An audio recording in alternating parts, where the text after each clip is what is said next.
pour la leçon. Il y en a derrière pour ceux qui n'en ont pas.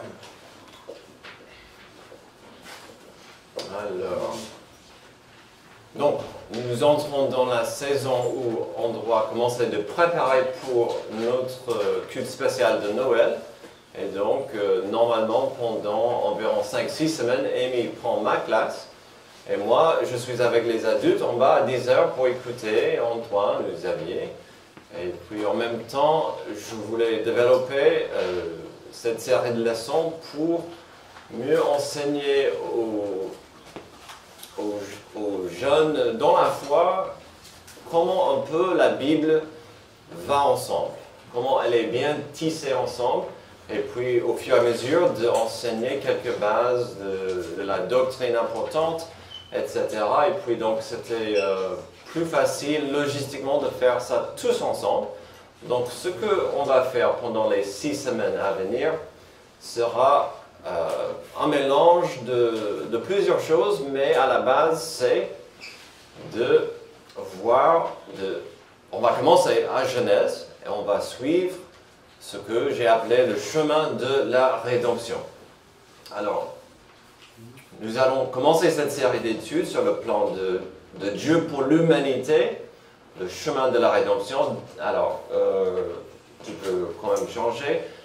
Vous allez voir projeté sur l'écran notre feuille de route. Alors, la semaine prochaine, vous aurez tous votre copie de la feuille. Mais sur votre feuille, déjà, vous allez voir, vous aurez ça, la création. Et donc, ça va vous donner une idée de notre chemin. Et donc, aujourd'hui, forcément, on va regarder la création. On va commencer au début.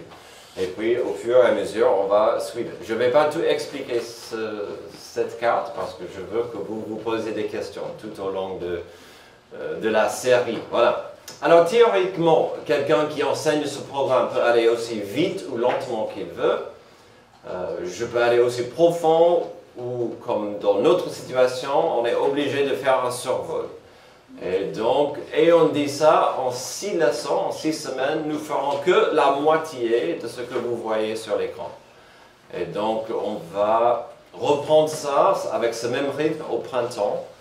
On va terminer ce chemin de la rédemption. Alors, quelques détails à expliquer.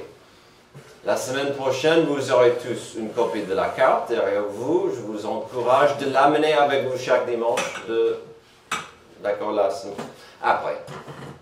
Mais chaque semaine, je vous donne une nouvelle feuille comme vous avez devant vous avec des notes sur la leçon du jour. Ok, quoi d'autre? Puisque cette série était à la base censée être une classe découverte pour des jeunes chrétiens dans la foi, aujourd'hui je prendrai quelques minutes de la leçon pour expliquer un peu sur la Bible elle-même avant d'avancer dans nos passages. Alors si vous étiez là il y a quelques mois quand Antoine enseignait sur la Bible, ça sera pour vous un récapitulatif. Mais on va regarder un peu c'est quoi la Bible avant. Aussi, vous aurez probablement des commentaires à partager ou des questions à poser. Je veux bien que nous ayons un temps de discussion ensemble, mais s'il vous plaît, gardez vos questions pour la fin, d'accord? Sauf si je vous pose une question. Voilà. Aussi, en principe, chaque semaine, il y aura des doctrines importantes liées au passage qu'on va voir, liées au verset. À la fin de vos feuilles, donc si vous regardez derrière, vous aurez ce que j'ai appelé la catégorie caté. Donc, qu'est-ce que ça veut dire? Il s'agira des trésors de doctrine importantes qui sont liés au passage que nous verrons chaque dimanche. D'accord? Mais avec le temps limité devant nous, on n'aura pas le temps de couvrir tous ces sujets de doctrine. D'accord? C'est pourquoi ils seront listés à la fin avec une définition, suivie par quelques versets qui correspondent au sujet doctrinal. Donc ça sera à vous d'approfondir votre connaissance et compréhension quand vous aurez plus de temps. Alors, forcément, puisqu'on va voir la création aujourd'hui, dans la catégorie caté, il y a 4 sujets qui sont liés au sujet. Par exemple, comment savons-nous que la Bible est la parole de Dieu? Qu'est-ce que Dieu? Qu'en est-il de la Trinité? Et comment Dieu a-t-il créé l'homme? Qu'est-ce que ça implique? Qu'est-ce que ça veut dire? Et donc, vous aurez des réponses à ces questions. Voilà. Une dernière chose. À la fin de votre feuille, vous avez un code barre. Si vous le scannez, ne le faites pas tout de suite, s'il vous plaît, ou je vais vous perdre. Si vous scannez, vous serez redirigé à la chaîne YouTube de Bible Project, le projet Bible. C'est un outil, c'est pas parfait, mais c'est franchement merveilleux, qui montre des vidéos d'animation qui étudient autant les livres de la Bible que les thèmes des livres de la Bible. Et donc comme ça, vous pouvez scanner ça dans votre temps libre. Vous pouvez regarder ces vidéos avec vos enfants, voilà. Ou si quelqu'un n'était pas là, vous pouvez regarder ça ensemble. Donc, je vous encourage quand vous pouvez, de scanner ça et regarder. Donc c'est vraiment des vidéos qui vont avec ce qu'on va voir. Alors, d'abord, on va introduire la Bible, introduction à la Bible. La Bible, est-elle simplement une collection d'histoires aléatoires, des fables, des histoires magnifiques et merveilleuses? Est-ce que c'est simplement un livre rempli au hasard avec des leçons de moralité? Au contraire, nous découvrirons ce qui tisse la totalité de la Bible ensemble. Alors, il est vrai que Genèse à Apocalypse, il y a plusieurs thèmes qui vont ensemble.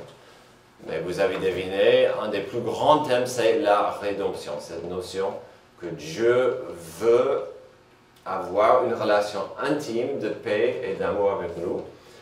Chose qui commence bien. On verra ça aujourd'hui. Alors, vous avez devant vous à comprendre dès le début un verset qui est souvent cité, 2 Timothée 3, 16. Toute l'écriture est inspirée de Dieu et utile pour enseigner, pour convaincre, pour corriger, pour instruire dans la justice, afin que l'homme de Dieu soit formé et équipé pour toute œuvre bonne. Alors, ce verset est souvent cité, et pourquoi pas? Il est très très riche. Qu'est-ce que la parole de Dieu fait? Déjà, c'est inspiré de Dieu. On a eu des leçons qui expliquent que ça veut dire vraiment, c'était Dieu le Saint-Esprit qui a inspiré sa parole aux auteurs qui l'ont écrit. Alors, à quoi ça sert? Ça enseigne. Alors, la Bible, c'est vraiment à la fondation de tout ce qu'on fait ici à l'Église biblique baptiste de Lieu-Saint. Donc, c'est pour enseigner, pour convaincre. Heureusement, la parole de Dieu est très utile pour convaincre.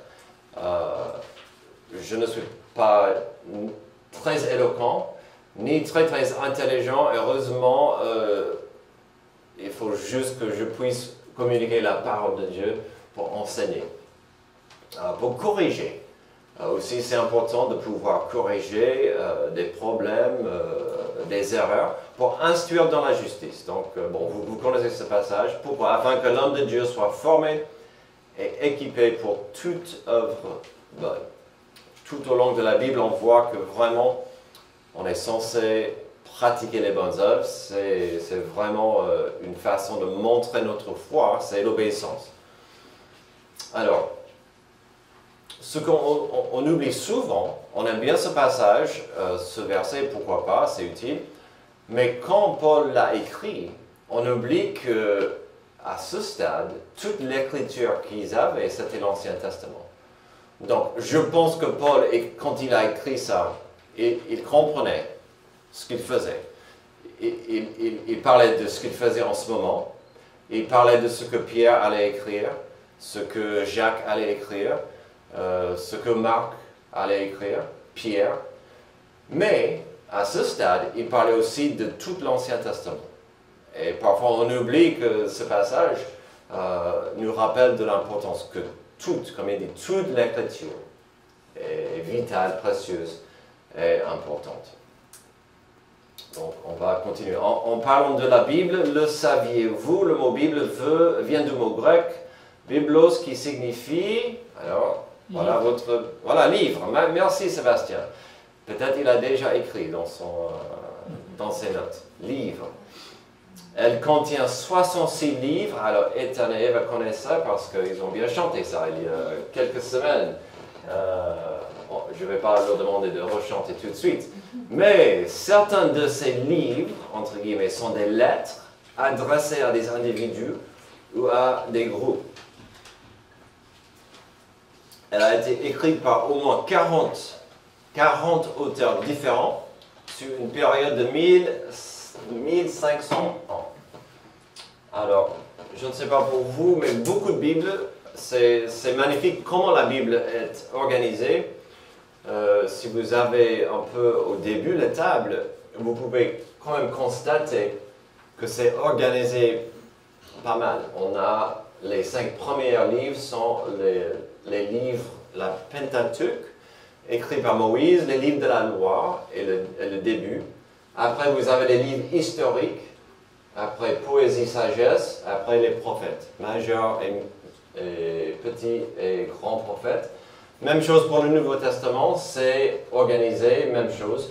Livres historiques, les évangiles, puis les lettres de Paul, et puis les lettres des autres. Donc, ce n'est pas juste des livres jetés au hasard dans son ensemble.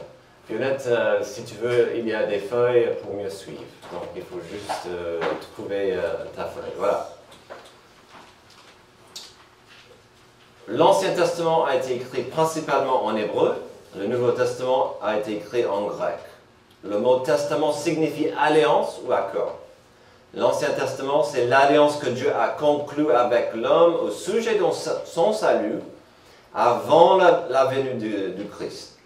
Le Nouveau Testament est l'alliance que Dieu a conclue avec l'homme au sujet de son salut après la venue du Christ. Notre frère Antoine aime bien de nous rappeler souvent de comment notre calendrier ou notre histoire est organisée avant et après Jésus-Christ. Quand même, c'est important. Dans l'Ancien Testament, nous trouverons l'alliance de la loi. Ce qu'il faut comprendre, c'est que l'engin, le moteur de cette alliance, c'était la nation d'Israël. Israël était censé bénir la planète par cette alliance spéciale avec Dieu. Et cette nation avait la capacité. Quand on lit certains livres de la loi, on dit « Oh, c'était assez clos et fermé ». Non, en fait, Israël était censé bénir toutes les nations autour de elle. Dans le Nouveau Testament, nous trouverons l'alliance de la grâce qui est venue par Jésus-Christ. L'engin, le moteur de cette alliance, c'est l'Église locale. L'Église de Jésus-Christ est censée bénir la planète par cette alliance spéciale avec Dieu. Et donc, c'est les deux plus grandes différences. L'alliance avec Israël, l'alliance avec les chrétiens, mais à travers l'Église. Selon Galates 3, 17 à 25, la première alliance conduit à l'autre. Je vous ai donné la référence, mais pas le passage dans vos notes. Si nous avons le temps à la fin, on peut revenir relire ce passage. Sinon, je vous encourage de le lire plus tard pour voir l'apôtre Paul, comment il a bien exprimé la nécessité de la loi, ainsi que l'importance de la venue de Jésus pour accomplir cette loi. Donc, c'est magnifique comment il a bien expliqué ces choses par rapport à la loi.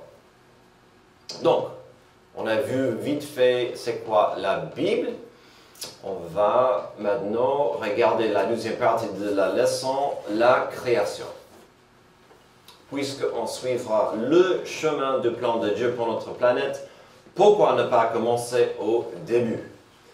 Vous avez alors 3 passages clés, Genèse 1, 1, Genèse 1, 26 à 31 et Genèse 2, 8.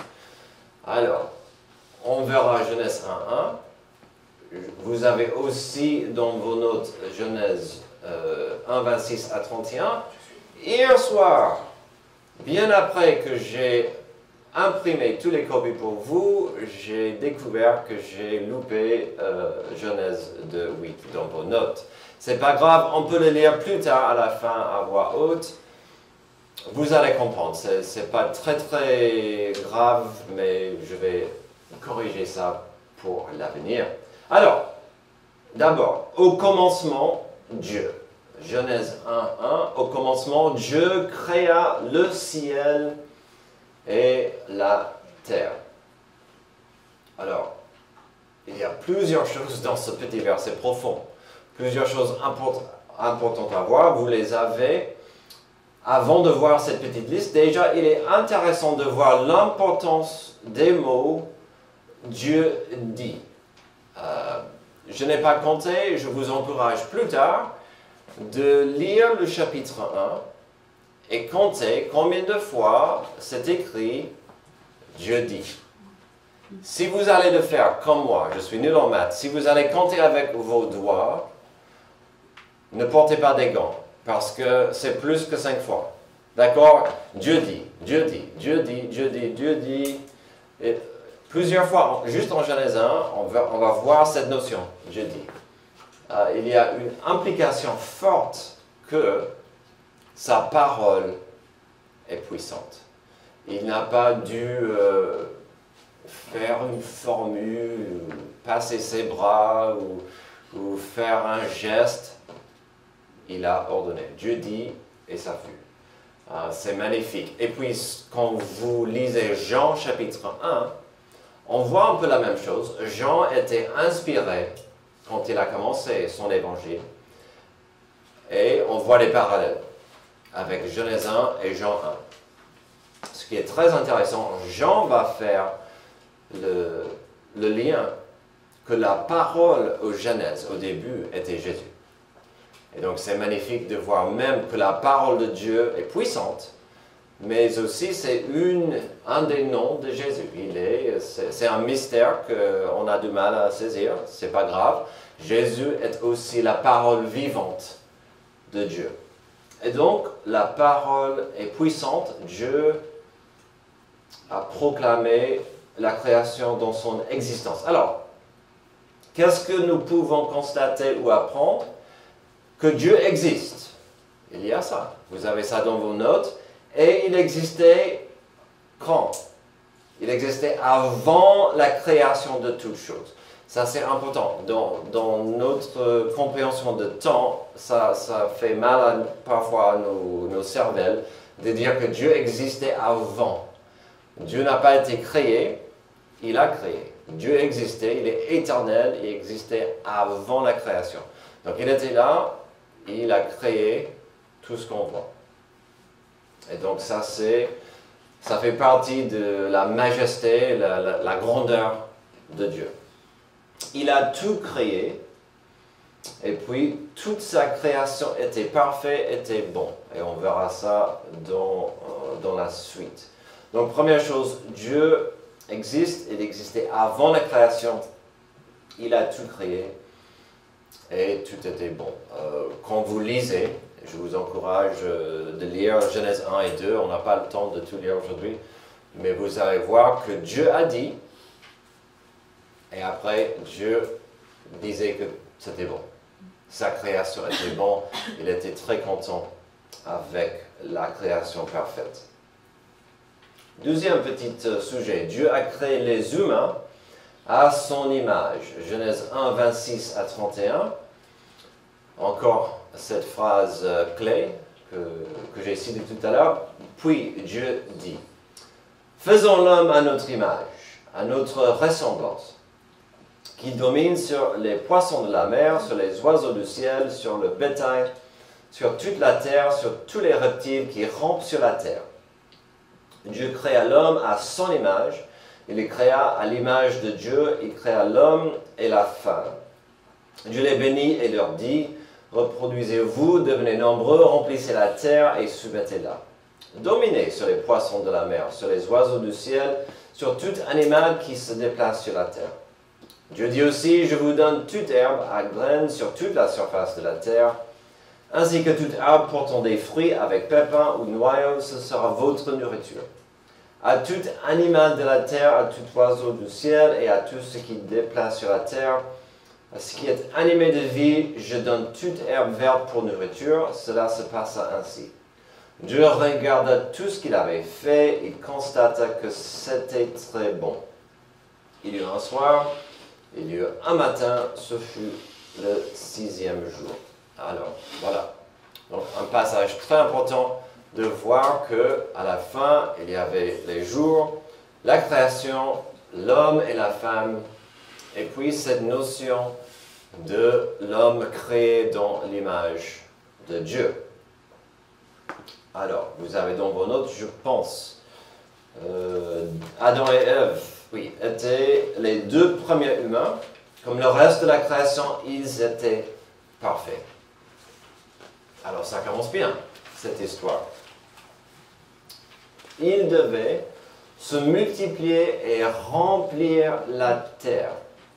Alors, on a vu, on a lu, ainsi que de dominer sur la terre. Alors maintenant, je vous pose la question, je ouvre pendant quelques petites minutes. À votre avis, qu'est-ce que ça veut dire de dominer? Alors, il nous a donné déjà une responsabilité sacrée d'être au sommet de la création.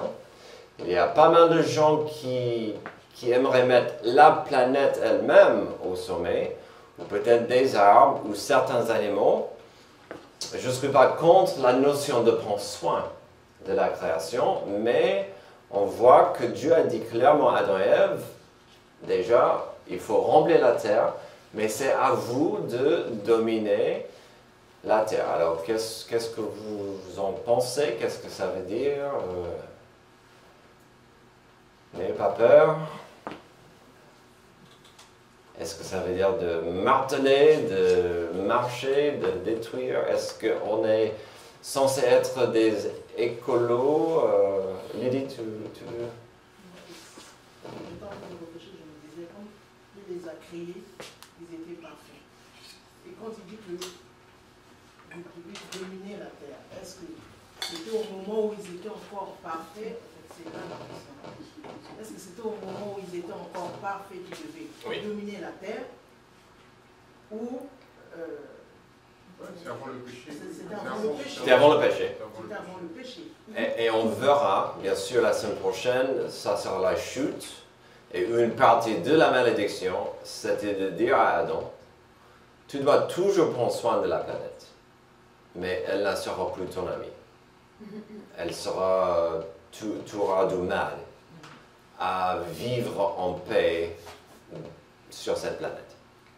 Donc, dans un monde parfait, on était censé dominer, prendre soin, bien soin. Et donc, Adam et Ève avaient des responsabilités à faire. Le travail existait, à mon avis. Oui, moi j'allais dire, oui, c'était quand avant le péché. Donc j'allais dire, c'était s'approprier la terre. Tu sais, comme toi, tu arrives dans une maison, on te dit approprie-toi cette maison, donc tu mets tes meubles, tu fais ta déco. Moi je vois plutôt ça. Voilà. Dominer la terre, je vois ça. Oui, s'approprier la terre. C'est un mot un peu fort, mais c'est pas de détruire. S'approprier le lieu en fait. Ouais, Jean. Mais je pense, oui, maintenant on est après la chute, mais on a toujours la responsabilité. Dieu parle des chrétiens que ses enfants ambassades, son peuple, ses rois, ses prêtres. Donc, c'est beaucoup plus difficile maintenant parce que la terre c'est pourri, le monde c'est terrible. Mais quand même, il nous donne, il a l'expectation. On peut influencer le monde. Et, aux États-Unis, il y a plus de monde qui dit ok, on a besoin des chrétiens qui sont les politiciens. Maintenant, le Speaker of the House, c'est quoi Il faut que une question très importante. Il y a un chrétien vraiment dévoué qui est dans cette position. Donc, je pense quelquefois, on pense non, notre responsabilité, c'est seulement dans l'Église, mais même si c'est difficile, je crois toujours Dieu nous appelle d'avoir une influence dans le monde. Et quand il retourne, on va voir vraiment, on prend notre vraie position. Ouais. Mais quand même, on travaille maintenant. On n'était jamais censé s'écarter du monde pourri. Alors, bien sûr, il y a certains métiers que je ne pourrais pas faire, comme assassin ou d'autres choses. Mais on est censé faire notre mieux pour, même quand on peut, dominer selon les principes de Dieu sur la terre. Sébastien. Il y a une chose que j'ai remarqué en relisant le passage, que je n'avais pas forcément remarqué la première fois, mais il semble que au moment de la création parfaite, tant les hommes que les animaux étaient végétariens, d'après ce qu'il dit. Il semble au début. Oui. Ouais. Oui, donc c'est intéressant, je ne l'avais pas forcément remarqué ou fait attention à ce point-là. Il semble qu'en effet, peut-être au début, on était végétarien. Clairement, ça a changé après la chute. Est-ce que ça veut dire aussi qu'avec la chute, il y a eu une rivalité dans la vie, dans ce qu'elle représentait en fait? Bon, repose-moi la question à la fin. D'accord? C'est une bonne question. On arrive vers la fin, mais je vous ai dit que j'ai loupé Genèse 2, 8. Alors Antoine, avec ta voix qui porte, est-ce que tu peux nous lire Genèse 2, 8, s'il te plaît? Et donc ça, c'est le troisième passage clé pour ces deux chapitres. Alors je sais que c'est un survol, il faut aller vite.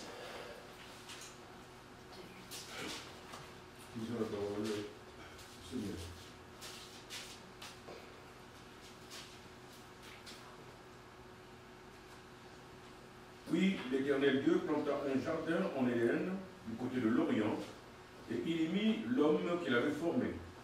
L'Éternel Dieu fit pousser du sol des arbres de toute espèce, agréables à voir et bons à manger, et l'arbre de la vie au milieu du jardin, et l'arbre de la connaissance du bien et du mal.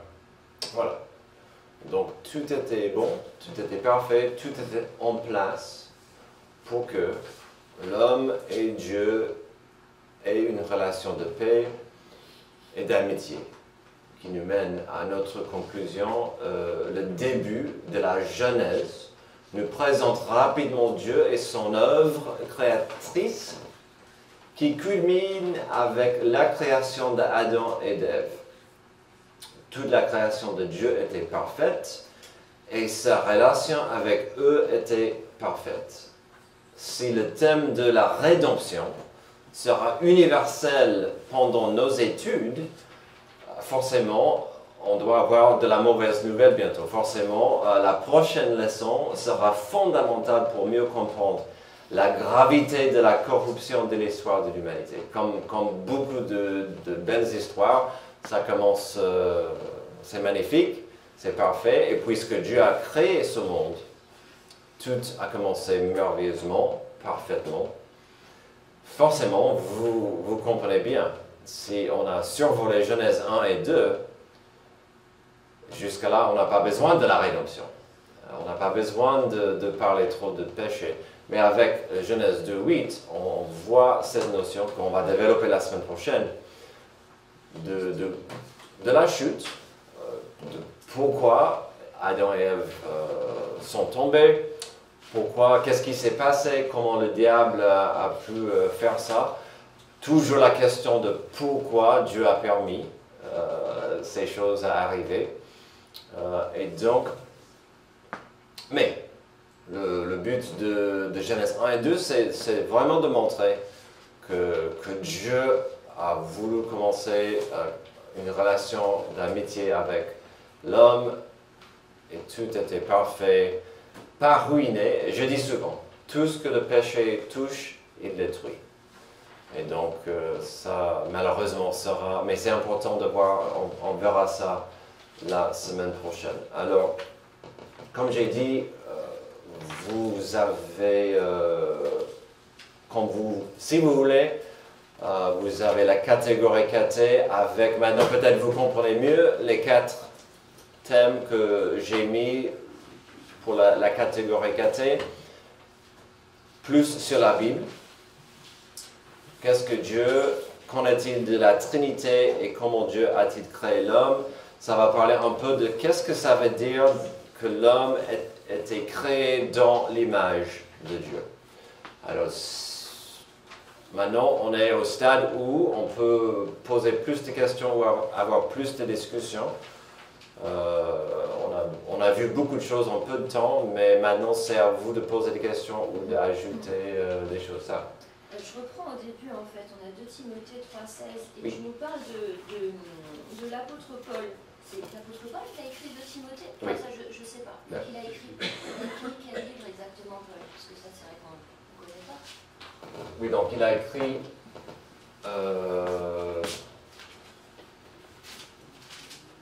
Pourquoi il a appelé Timothée? c'était à Timothée. Ah d'accord. Timothée, Ah, c'était son protégé. Il a comme pour appelé, les Romains en fait. il appelait Timothée son fils dans la foi. D'accord. C'était comme son assistant ou son adjoint. Et à ce stade, Timothée était un jeune pasteur. D'accord. Et il voulait vraiment encourager et instruire Timothée, malgré son jeune âge, d'être un homme fort dans la foi. Et donc, comme j'ai dit, les lettres de Paul sont Romains jusqu'à Philémon. Donc, il a écrit un tiers du Nouveau Testament. Jusqu'à Romains à Philémon. Donc, Romains 1 et 2 Corinthiens, Galates, Éphésiens, Philippiens, Colossiens, 1 et 2 Thessaloniciens, 1 et 2 Timothée, Tite et Philémon. Et je ne sais pas si vous avez remarqué jusque-là, mais beaucoup de ce qu'il a écrit était pour corriger des problèmes, pour régler des disputes, on dit toujours, la première moitié de ce qu'il a écrit était souvent des doctrines, et puis il va suivre ça avec des applications pratiques dans la vie de tous les jours. Il y avait Sean, oui. Je pense que c'est intéressant que quand Dieu a créé le monde, avant d'avoir créé les êtres humains, il a dit c'était bon. Mais après, il a créé les êtres humains, c'était très bon. Ouais. Donc, je pense qu'il y a toujours cette distinction entre les hommes, les êtres humains et la nature.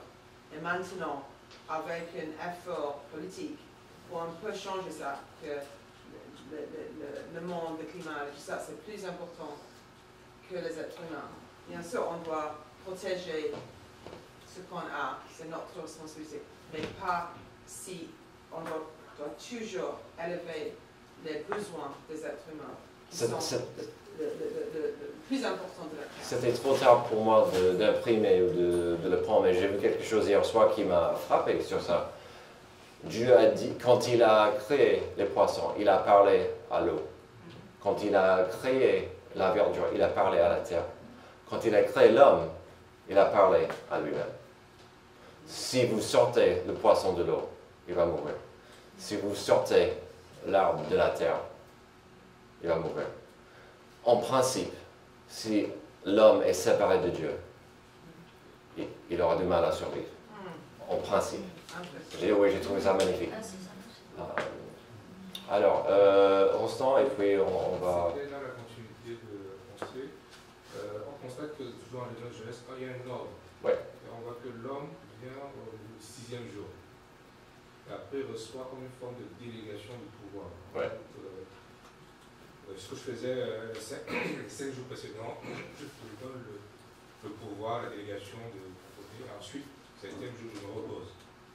Est-ce qu'on peut sous-entendre que l'homme a cette charge, cette responsabilité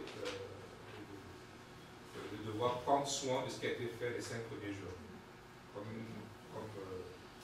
Est-ce qu'on doit percevoir que l'homme a cette charge, cette responsabilité de prendre soin de la créature de Dieu durant les 5 premiers jours, dans cet ordre-là? Je dirais le principe est solide. Est-ce qu'on doit, à la règle, suivre les 5 jours, les 6 jours? Je ne pense pas. Mais le principe est là de bien prendre soin de la création de Dieu, ainsi que de soi-même. Est-ce que ça doit être lundi à vendredi? Aujourd'hui, ce n'est pas très pratique. Mais le principe est solide. Et je dirais biblique. Dernière question. Je voulais savoir, par rapport à la création, et excuse-moi parce que c'est un vieux sujet qu'on a eu ensemble, la position de de l'Église et des églises baptistes en général par rapport à ça.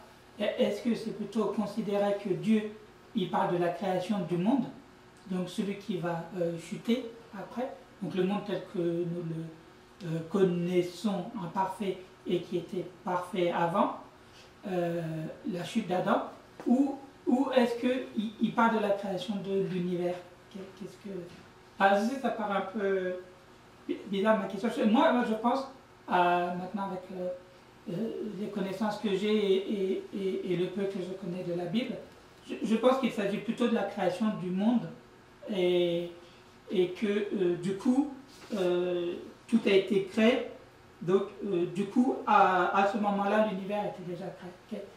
Pour toi, quelle est la position? C'est une question très profonde, on n'a pas trop le temps d'y creuser, mais pour moi, mon Dieu est assez puissant pour créer tout ce qu'on connaît avec sa parole.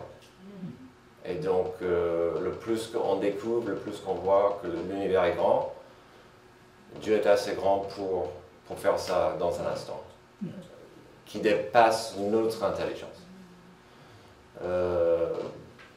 Alors, c'est vraiment le moment de terminer, mais il faut... Je vous encourage de penser et réfléchir cette semaine, qu'est-ce que ça veut dire d'être créé dans l'image de Dieu? Qu'est-ce qui nous sépare de la création? Bon, vous connaissez la réponse, c'est l'âme, et c'est la capacité d'être dans une relation intime avec Dieu, d'avoir cette intimité. La création comprend quelque part, il y a un créateur, mais sans pouvoir profiter d'une relation avec le créateur. Merci pour votre présence, votre participation, et on va voir la suite la semaine prochaine. Si vous n'avez pas reçu une feuille, ils sont là derrière. Merci.